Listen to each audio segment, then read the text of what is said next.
Bonjour les amis. Ah, bonjour. Ah, à boire. Diabolo Monde. Oui, c'est pour nous. Mickey et moi avons pris un Diabolo Monde. Grenadine. Grenadine, Julie et moi. Oh, Tiens, je te le passe.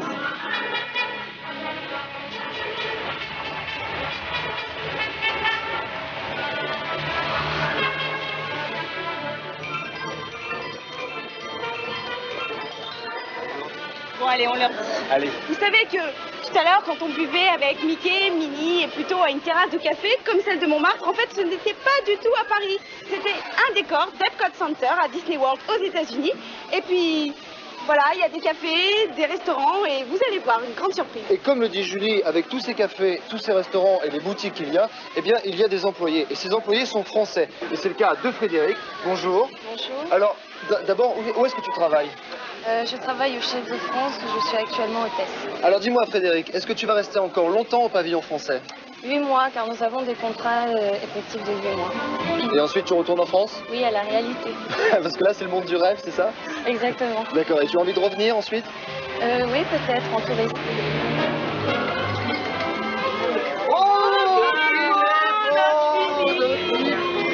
Tu es en train de discuter? Je vais pas encore terminer. Et c'est pas fini. Ah bon, c'est pas fini, oui, effectivement, t'es un peu blond là.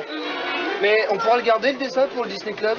Ah bah j'espère bien qu'on va le garder. Tout à fait. Et on te garde toi pour le Disney Club? S'il te plaît, comme ça. Ah vous d'accord, vous le gardez alors.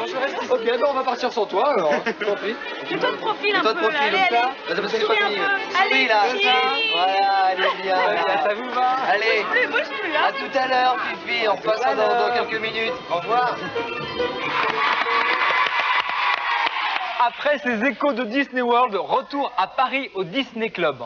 En fait, nous allons nous retrouver à la Fourrière, là où sont enfermés les chiens perdus. Ce sont les nouvelles aventures de Tic et Tac et Ranger du risque. Avec une guest star française, il s'agit de Frenchie, un petit caniche qui a un rôle important dans l'histoire, intitulé Hercule Poivron s'évade. Tic et Tac.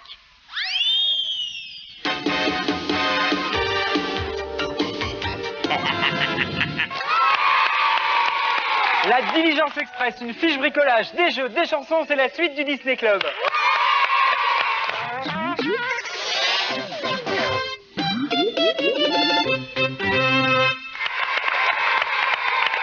Nous allons maintenant apprendre, mon cher Philippe, à fabriquer un émetteur de morse. Vous savez que le morse était un moyen de transmission très répandu il y a quelques temps de cela. Mais maintenant, bien sûr, il y a le téléphone, il y a la radio, donc on l'utilise beaucoup moins. Mais ça peut être rigolo, par exemple, pour faire des signaux à quelqu'un qui est très loin de vous. Vous voyez?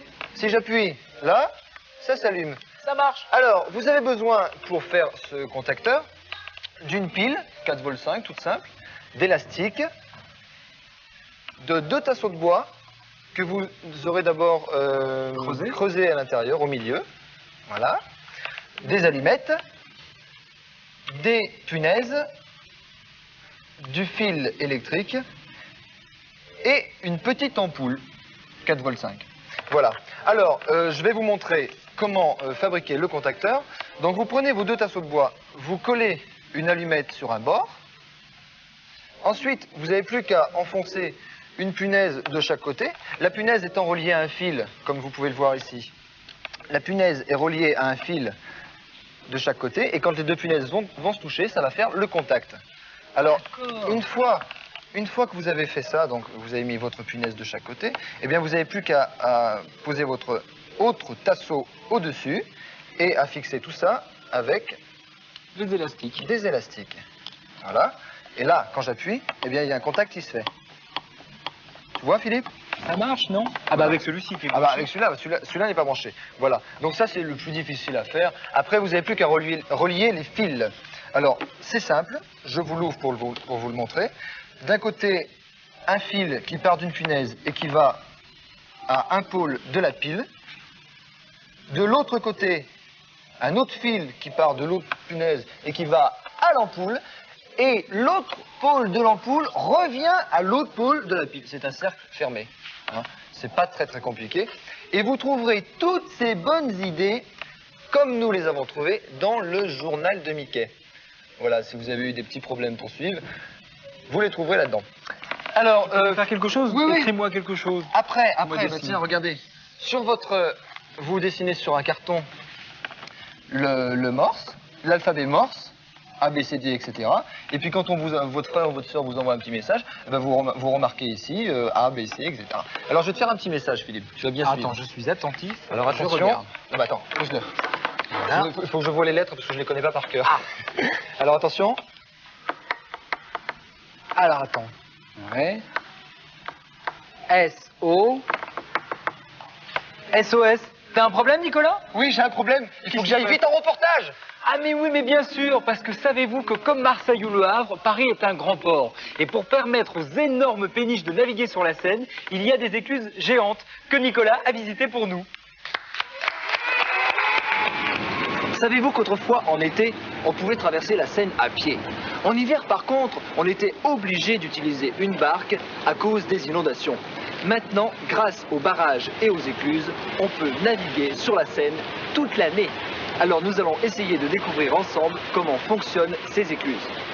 Alors, ça représente la Seine. Ici, on a les portes, là et là. Supposons qu'un bateau arrive. Eh bien, il a un feu rouge. C'est normal, puisque les portes sont fermées. Si je veux le faire passer, eh bien, je le mets en attente.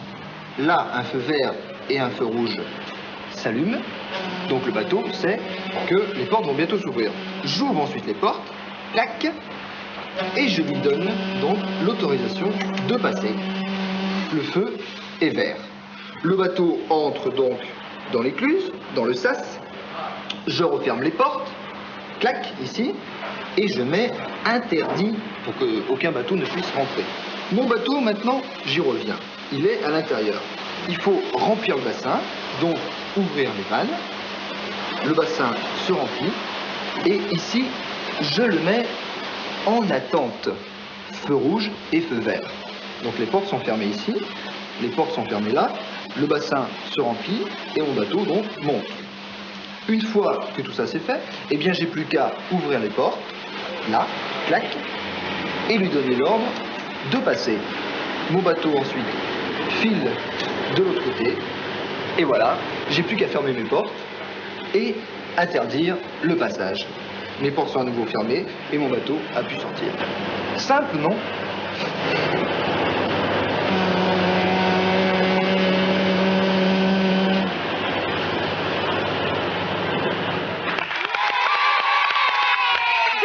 De notre concours, il s'agit, je vous le rappelle, de trouver un lieu célèbre entre tous. Regardez bien ce tableau présenté par Philippe.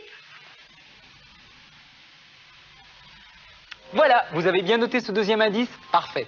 Vous vous souvenez que la semaine dernière, Conway Madigan et Jack Taylor avaient entamé une mission périlleuse. Convoyer un troupeau de chevaux achetés aux États-Unis. Attention aux voleurs de bétail. Voici la suite de l'aventure, la Diligence Express.